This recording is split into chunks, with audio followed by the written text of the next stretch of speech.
Hi, everyone. It's Anthony, and thank you for tuning in once again.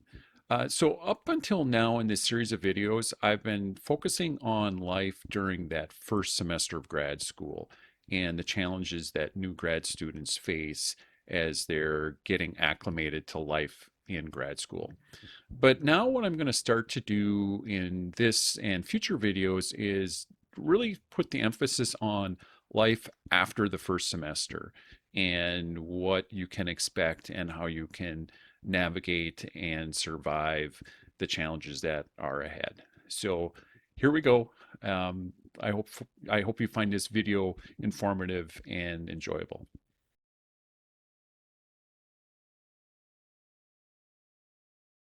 I'm never sitting in the right spot.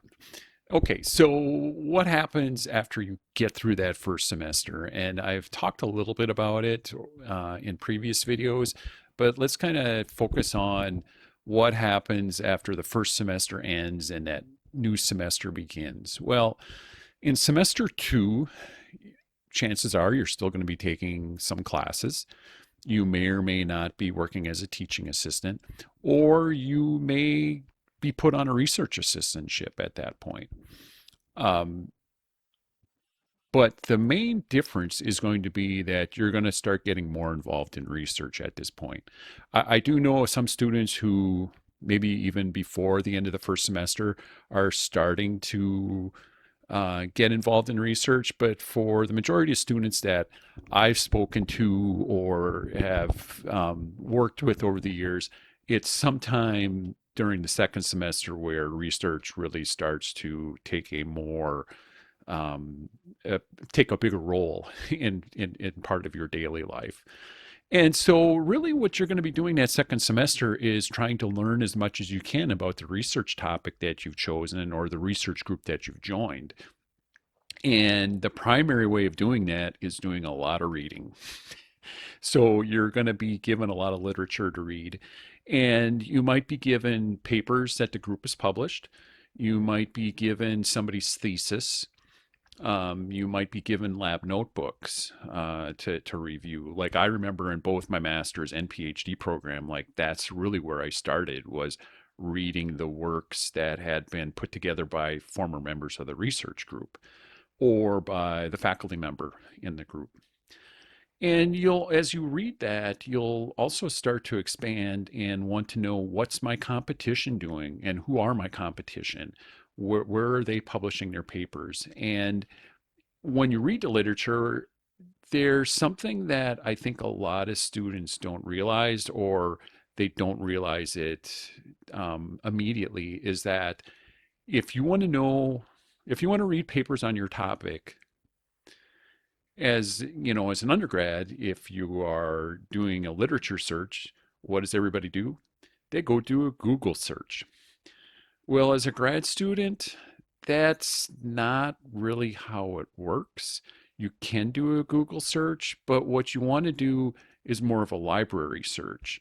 And what you want to do is you want to look at the professional journals in your area of expertise.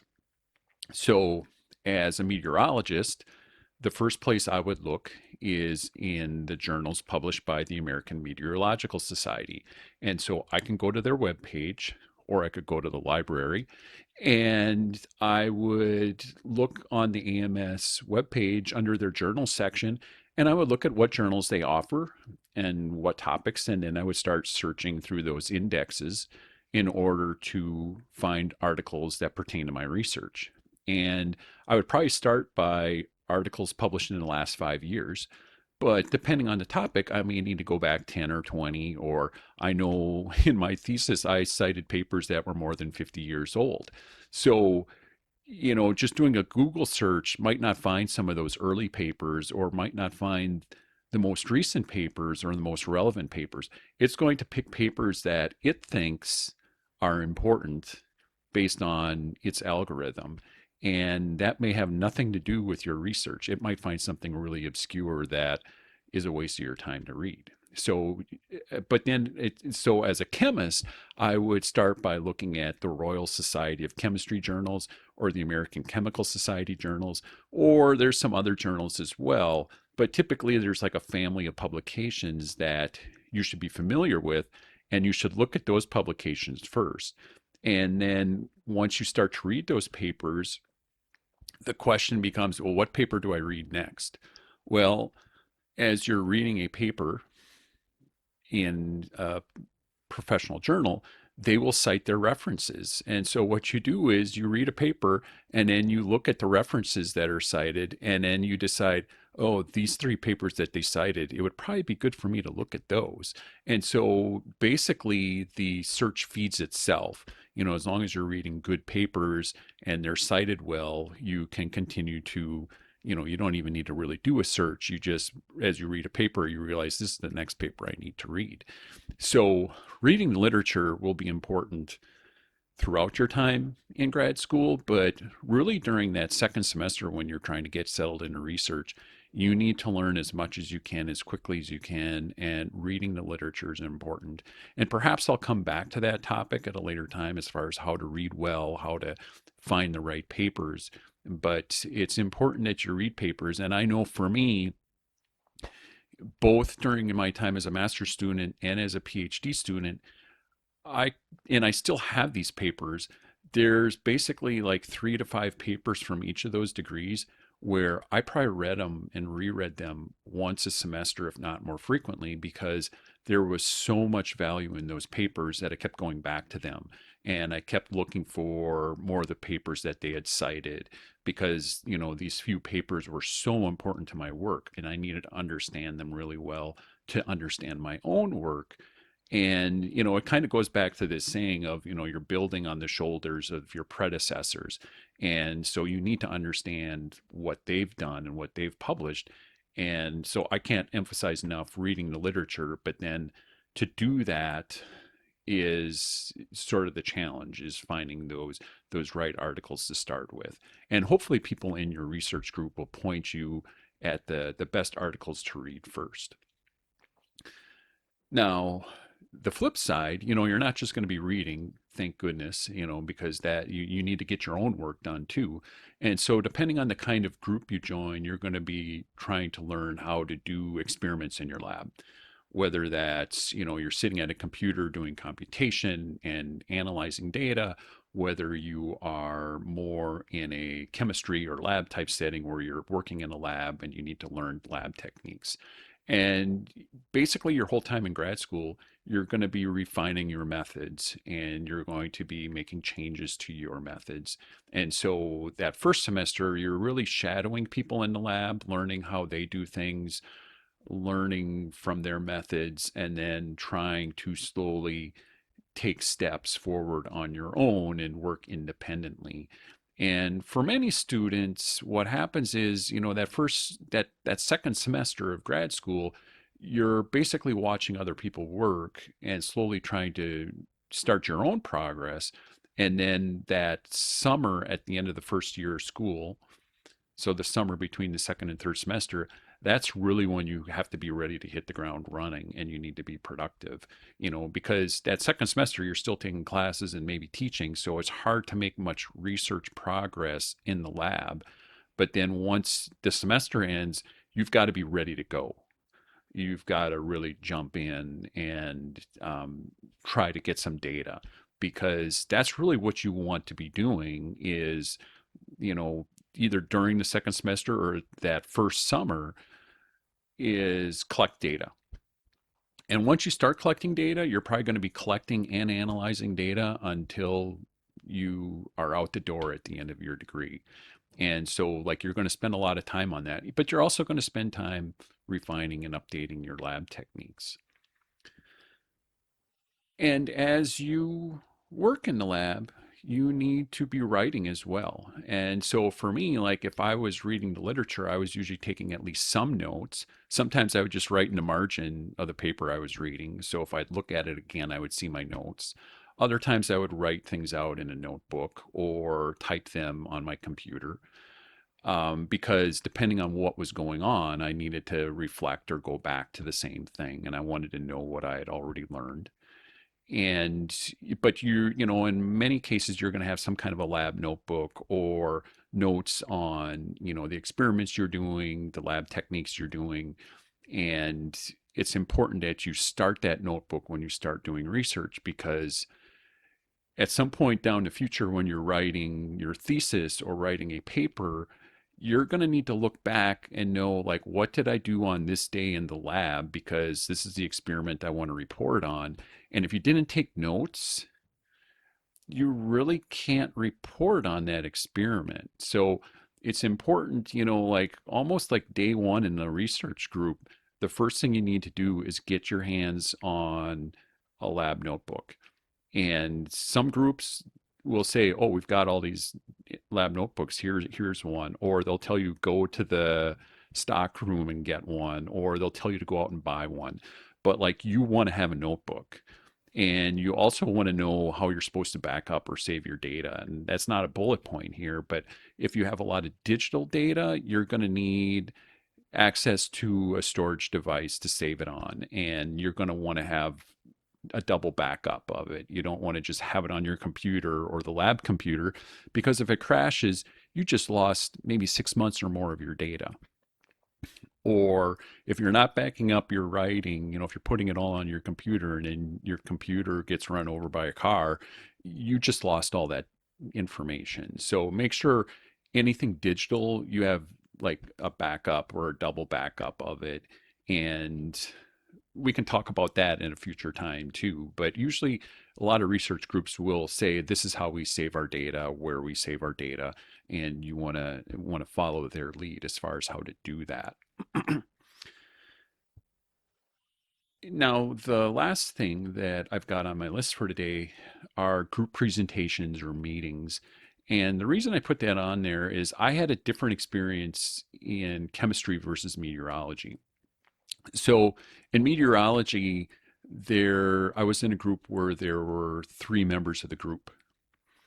And but then I also worked for a faculty member who was a full professor, and he was very busy and he traveled a lot.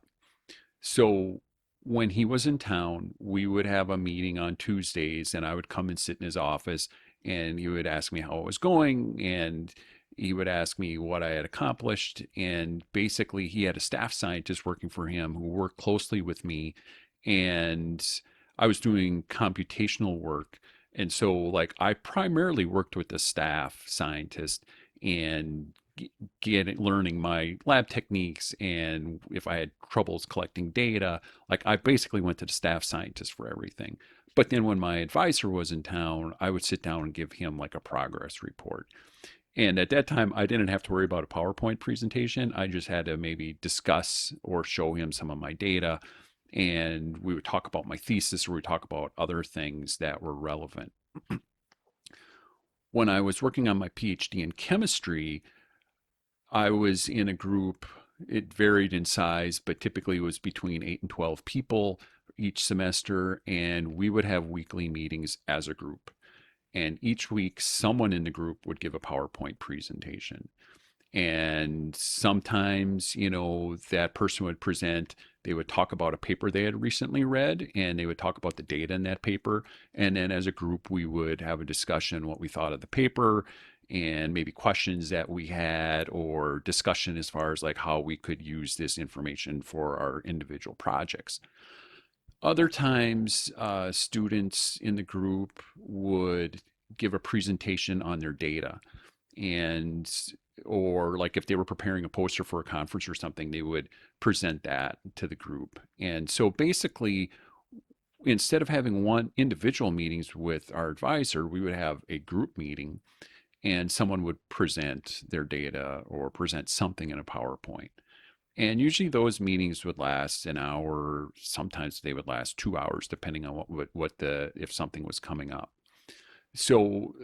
But it's common that you're going to have one or the other. You're either going to have sort of this regular standing meeting with your advisor, or you're going to be expected to present updates in the form of presentation, maybe once a week, maybe once a month, maybe some other kind of timeline.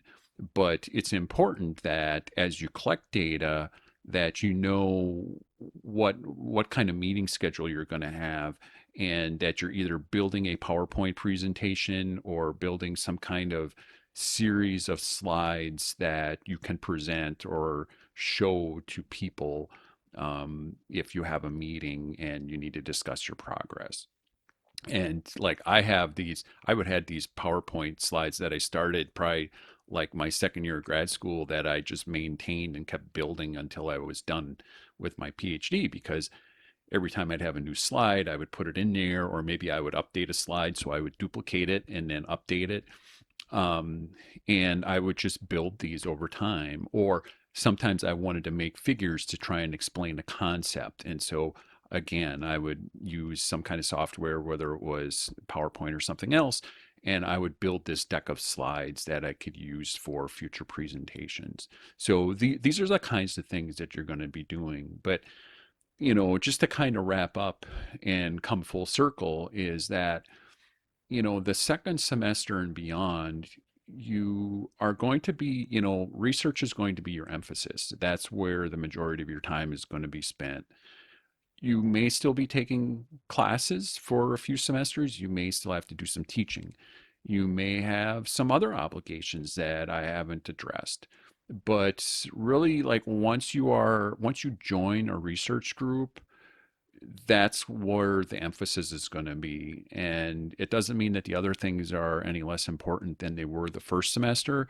It's just that now you're going to be reporting to a supervisor who is going to have a lot of say as far as what classes you're taking or deciding whether you're on a research assistantship or not. And so it's important that you're going to that research supervisor to address concerns that come up or questions that come up, and that you're making the proper amount of progress to move the research project forward. So I hope that gives you some insight as far as what life is like after the first semester ends. And in future videos, I'm going to be focusing more on life after this first semester, and really why are we in grad school? What do you need to know in order to get ready for your final defense, or and some of the other points that come up during grad school. So once again, I hope this video has been helpful and informative, and I look forward to chatting with you again real soon. Bye for now.